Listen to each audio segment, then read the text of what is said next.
Hi hello ನಮಸ್ತೆ news 18 digital ಕಾಂಟೆಂಟ್ಗೆ ಸ್ವಾಗತ. ನಾನು ಪ್ರಗತಿ ಶೆಟ್ಟಿ. ಸದ್ಯ ಸಿಬಿಎಸ್ಇ ವಿಚಾರವಾಗಿ ಸಿಬಿಎಸ್ಇ ರಿಸಲ್ಟ್ ವಿಚಾರವಾಗಿ ದೇಶಾದ್ಯಂತ ಚರ್ಚೆ ಆಗ್ತಾ ಇದೆ. ಕಳೆದ ಕೆಲವು ದಿನಗಳಿಂದಲೂ ಕೂಡ ಸಿಬಿಎಸ್ಇ ವಿರುದ್ಧ ಪರೀಕ್ಷೆಯನ್ನು ಬರೆದಂತಹ ವಿದ್ಯಾರ್ಥಿಗಳು ಆಕ್ರೋಶವನ್ನು ವ್ಯಕ್ತಪಡಿಸ್ತಾ ಇದ್ದಾರೆ. ಸಿಬಿಎಸ್ಇಯ ವಿವಾದ ಏನು, ವಿದ್ಯಾರ್ಥಿಗಳು ಆಕ್ರೋಶಕ್ಕೆ ಏನ್ ಕಾರಣ, ಈ ಎಲ್ಲ ವಿಚಾರವನ್ನ ಇವತ್ತಿನ ಈ ವಿಡಿಯೋದಲ್ಲಿ ನಾನು ನಿಮಗೆ ಹೇಳ್ತಾ ಹೋಗ್ತೀನಿ, ಕೇಳಿ.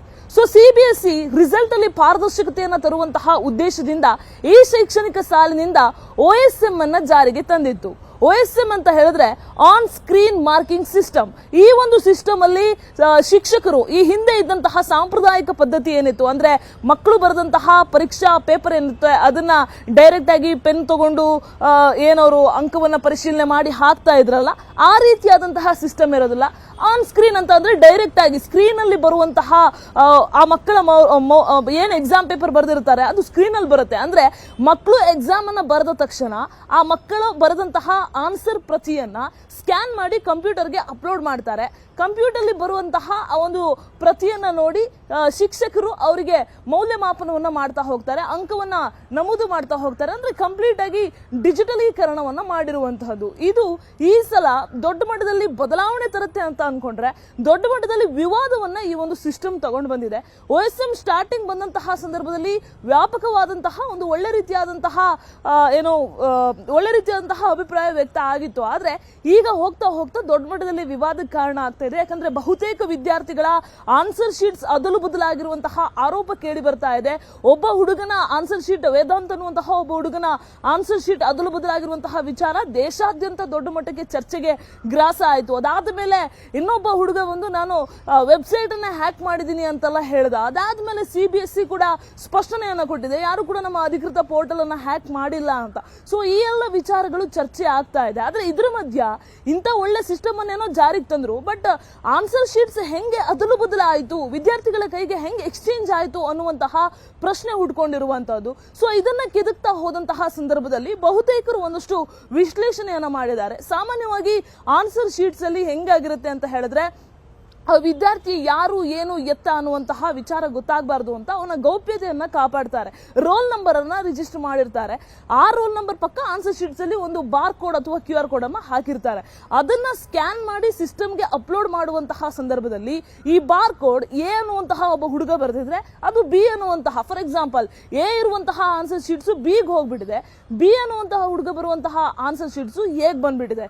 ಈ ಅದಲು ಬದಲು ಆಗಿರುವಂತಹ ಎಫೆಕ್ಟ್ ಆ ಸಿಸ್ಟಮ್ ಅಲ್ಲಿ ಅವ್ರ ಮೌಲ್ಯಮಾಪನ ಮಾಡುವಾಗ ಕೂಡ ಅಂಕಗಳು ಬದಲಾಗಿರುವಂತಹ ಸಾಧ್ಯತೆ ಇದೆ ಅನ್ನುವಂತಹ ವಿಶ್ಲೇಷಣೆ ಮಾಡಲಾಗ್ತಾ ಇದೆ. ಸೊ ಲಕ್ಷಾಂತರ ವಿದ್ಯಾರ್ಥಿಗಳು ಎಕ್ಸಾಮ್ ಅನ್ನ ಬರೆದಿದ್ದಾರೆ. ಸೊ ಬರೆದಂತಹ ಎಲ್ಲಾ ವಿದ್ಯಾರ್ಥಿಗಳದು ಇದೇ ರೀತಿಯಾಗಿ ಆಗಿದೆ ಅಂತ ಹೇಳೋದಕ್ಕೆ ಸಾಧ್ಯ ಇಲ್ಲ. ಆದ್ರೆ ಇದಕ್ಕೆ ಸಂಬಂಧಪಟ್ಟ ಹಾಗೆ ಬಹುತೇಕ ವಿದ್ಯಾರ್ಥಿಗಳದ್ದು ಈ ರೀತಿಯಾಗಿ ಆನ್ಸರ್ ಶೀಟ್ಸ್ ಅದಲು ಬದಲಾಗಿರುವಂತಹ ಪ್ರಕರಣ ಮುನ್ನೆಲೆಗೆ ಬರ್ತಾ ಇದೆ. ಆದ್ರೆ ಸಿಬಿಎಸ್ಇ ಸಂಬಂಧಪಟ್ಟ ಹಾಗೆ ಏನಿಲ್ಲಿ ಟೆಕ್ನಿಕಲ್ ಗ್ಲಿಚ್ ಆಗಿತ್ತಲ್ಲ, ಇದಕ್ಕೆ ಸಂಬಂಧಪಟ್ಟ ಹಾಗೆ ಏನೇನು ಸಮಸ್ಯೆ ಇದೆ ಅದೆಲ್ಲವನ್ನು ಕೂಡ ಬಗೆಹರಿಸಿ ಅಂತ ಕೇಂದ್ರದಿಂದಲೂ ಕೂಡ ಸೂಚನೆ ಅವರಿಗೆ ರವಾನೆ ಆಗಿದೆ. IIT ಪ್ರೊಫೆಸರ್ಸ್ ಗಳ ಅಲ್ಲಿರುವಂತಹ ಟೆಕ್ನಿಕಲ್ ಟೀಮ್ ನ ಹೆಲ್ಪ್ ಅನ್ನು ಕೂಡ ಪಡ್ಕೊಳ್ಳೋದಕ್ಕೆ ಸೂಚನೆಯನ್ನ ಕೊಡಲಾಗಿದೆ. ಸೊ ಈ ವಿಚಾರ ಈಗ ದೊಡ್ಡ ಮಟ್ಟದಲ್ಲಿ ಚರ್ಚೆ ಆಗ್ತಾ ಇರುವಂತದ್ದು. ಸೊ ಸಿಬಿಎಸ್ಇ ಎಕ್ಸಾಮ್ ಬರೆದಿರುವಂತಹ ಕೆಲವು ವಿದ್ಯಾರ್ಥಿಗಳಿಗೆ ಈ ಒಂದು ಎಫೆಕ್ಟ್ ತಟ್ಟಿದೆ. ಅಂದ್ರೆ ಆನ್ಸರ್ ಶೀಟ್ಸ್ ಎಕ್ಸ್ಚೇಂಜ್ ಆಗಿ ಮಾರ್ಕ್ಸ್ ಹೆಚ್ಚು ಬರುವಲ್ಲಿ ಕಡಿಮೆ ಬಂದಿರೋದು, ಕಡಿಮೆ ಬರುವಲ್ಲಿ ಹೆಚ್ಚು ಬಂದಿರುವಂತಹ ಈ ಎಫೆಕ್ಟ್ ಬಹುತೇಕ ಕೆಲವು ವಿದ್ಯಾರ್ಥಿಗಳಿಗೆ ತಟ್ಟಿರುವಂತದ್ದು. ಸೊ ಅವರ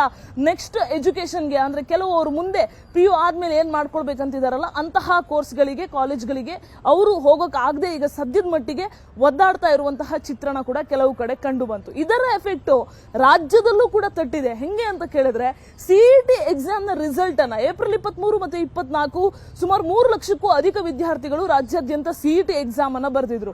ಈ CET ಎಕ್ಸಾಮ್ ನ ರಿಸಲ್ಟ್ ಕೊಡೋದಕ್ಕೂ ಕೂಡ ಇದು ಎಫೆಕ್ಟ್ ಆಗ್ತಾ ಇರುವಂತದ್ದು. ಅಂದ್ರೆ CBSE PUC ವಿದ್ಯಾರ್ಥಿಗಳ ಅಂಕವನ್ನ ಇನ್ನೂ ಕೂಡ ನಮೂದಾಗದೇ ಇರುವಂತಹ ಕಾರಣ, ಅಂದ್ರೆ ವೆರಿಫಿಕೇಶನ್ ಆಗದೇ ಇರುವಂತಹ ಕಾರಣ, ಕೆಲವು ವಿದ್ಯಾರ್ಥಿಗಳ ಅಂಕಗಳಲ್ಲಿ ಬದಲಾವಣೆ, ಈ ರೀತಿಯಾದಂತಹ ಒಂದಷ್ಟು ಸಮಸ್ಯೆ ಇರುವಂತಹ ಕಾರಣ ಇನ್ನೂ ಕೂಡ CETಗೆ CBSEಯ ಸೆಕೆಂಡ್ PUC ವಿದ್ಯಾರ್ಥಿಗಳ ಅಂಕ ಸಿಕ್ಕಿಲ್ಲ, ಮಾರ್ಕ್ಸ್ ಸಿಕ್ಕಿಲ್ಲ. ಆಗಿಲ್ಲ. ಸೊ ಇದರಿಂದ ಸಿಇಟಿ ರಿಸಲ್ಟ್ ಬಿಡೋದಕ್ಕೂ ಕೂಡ ಮೀನಾಮೇಷ ಎಣಿಸಲಾಗ್ತಾ ಇದೆ.